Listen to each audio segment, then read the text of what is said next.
Hello friends, तो आज हम लोग एक्सरसाइज 1.4 का क्वेश्चन नंबर 7 देखेंगे। इसके पिछले वीडियो में क्वेश्चन नंबर 5 और 6 कंप्लीट हो चुका है। ठीक है, आप प्लेलिस्ट पर क्लिक करके देख सकते हैं। 7 क्वेश्चन क्या है, इफ ए इक्वल टू दिया हुआ है this, set B equal to दिया हुआ है ये, सी इक्वल टू दिया हुआ है this and D equal to दिया हुआ है दिस। तो ये हमारा सेट बिल्डर फॉर्म में दिया हुआ है, इसको पहले रोस्टर फॉर्म में कन्वर्ट कर लेते हैं। ठीक है, तो रोस्टर फॉर्म पहला क्या दिया हुआ है, x as that x is a natural number. तो नेचुरल नंबर हमारा 1 से स्टार्ट होता है, तो 1 से लेकर इन्फिनिटी तक। दूसरा नंबर दिया हुआ है इवन नेचुरल नंबर यानी 2 4 6। तीसरा दिया हुआ है ऑड नेचुरल नंबर यानी 1 3 5 7। चौथा दिया हुआ है प्राइम नंबर यानी 2 3 5 7 11 फिर 13, ऐसे करके चल जाते जाएगा। ठीक है, तो फर्स्ट क्वेश्चन फाइंड क्या करने के लिए बोला है हमारे पास, ए इंटरसेक्शन बी। इंटरसेक्शन यानी कॉमन पार्ट होता है, तो ए और बी सेट में क्या कॉमन है हमारे पास, ये जो 4 है ये हमारे पास कॉमन है। तो यहाँ पर लिखेंगे हम लोग ए इंटरसेक्शन बी के जो कॉमन पार्ट है वो हमारा 4 है। ठीक है, लेकिन इसमें हम लोग क्या लिखेंगे, ए इंटरसेक्शन बी, क्या लिखेंगे हमारे पास A intersection B x as that x is an even natural number. जो हमारा ए इंटरसेक्शन बी आ जाएगा वो आपका बी सेट आ जाएगा, जो कि है हमारा इवन नेचुरल नंबर। ठीक है, ये फर्स्ट पार्ट का आंसर ये वाला हो जाएगा। अब सेकंड पार्ट की तरफ अगले पेज में मूव करते हैं।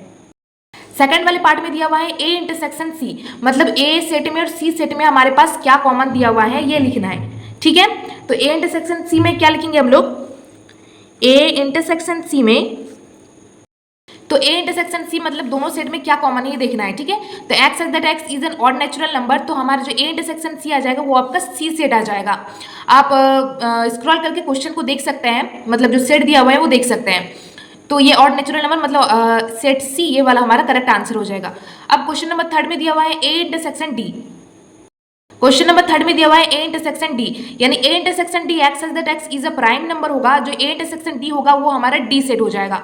आप क्वेश्चन को देख सकते हैं, उसमें मतलब स्क्रॉल करके देख सकते हैं जो सेट गिवन दिया हुआ है, तब आपको ये समझ में आ जाएगा कि प्राइम नंबर और सेट डी हमारा करेक्ट आंसर कैसे हुआ। ठीक है, अब क्वेश्चन नंबर 4 में दिया हुआ है बी इंटरसेक्शन सी, तो बी इंटरसेक्शन सी हमारा 5 हो जाएगा, बिकॉज बी सेट में और सी सेट में हमारे पास कोई भी कॉमन एलिमेंट नहीं है, तो इसका आंसर 5 हो जाएगा। यानी इसको ऐसे भी लिख सकते हैं, या फिर नल सेट या फिर एम्प्टी सेट इसको बोला जाता है। ठीक है, अब क्वेश्चन नंबर 5 में दिया हुआ है बी इंटरसेक्शन डी, तो 5th वाले पार्ट में दिया हुआ है बी इंटरसेक्शन डी, जो कि हमारा इसका कॉमन वाला पार्ट 2 आ जाएगा। आप स्क्रॉल करके सेट जो गिवन दिया हुआ है उसको देख सकते हैं। ठीक है, अब लास्ट क्वेश्चन है इस क्वेश्चन नंबर 7 का, question number 6 C intersection D. तो ये हो जाएगा आपका X as that x is an odd prime number. जो हमारा सी और डी में जो कॉमन वाला पार्ट है वो x as that x is an odd prime number है। ठीक है, क्वेश्चन नंबर 7 तो हो गया कंप्लीट। अब क्वेश्चन नंबर 8 की तरफ अगले पेज में मूव करते हैं। क्वेश्चन नंबर 8 में दिया हुआ है which of the following pairs of sets are disjoint, मतलब जो पेयर्स हैं, जो सेट है वो हमारा डिसजॉइंट होगा या फिर नहीं ये देखना है।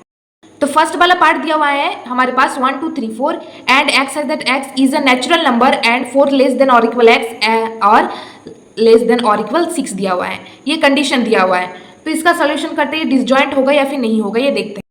तो देखिए पहला तो दिया हुआ है रोस्टर फॉर्म में, दूसरा दिया हुआ है सेट बिल्डर फॉर्म में, तो इसको रोस्टर फॉर्म में हम लोग कन्वर्ट कर लिए। ठीक है, अब इन दोनों सेट में कॉमन क्या है, तो कॉमन हमारे पास दिख रहा है कि कॉमन ये 4 है। ठीक है, तो ये 4 हो गया कॉमन, जो कि हमारा 5 के इक्वल नहीं है। तो 5 के इक्वल नहीं है तो लिखेंगे the pair of set is not disjoint, और अगर 5 के इक्वल हो गया तो ये डिसजॉइंट हो जाएगा। ठीक है, क्वेश्चन नंबर 7 में दिया हुआ है हमारा रोस्टर फॉर्म में दिया हुआ है ए ई आई ओ यू, सेकंड सेट दिया हुआ है सी डी ई एफ। तो दोनों में क्या कुछ कॉमन दिख रहा है, दोनों में हमारे पास कॉमन दिख रहा है ई, जो कि इक्वल नहीं है 5 के, तो इसमें भी वही लिखेंगे हम लोग, इसमें भी वही लिखेंगे जो कि 5 के इक्वल नहीं है, तो डिसजॉइंट नहीं होगा।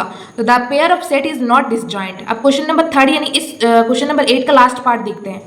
क्वेश्चन नंबर 3 में दिया हुआ है x as that x is an even integer, और एक दिया हुआ है x as that x is an odd integer. ये सेट बिल्डर फॉर्म में दिया हुआ है, इसको रोस्टर फॉर्म में कन्वर्ट कर लेते हैं पहले। ठीक है, तो ये जो है इवन इंटीजर और ऑड इंटीजर में अगर इसका इंटरसेक्शन करेंगे तो ये आ जाएगा आपका 5।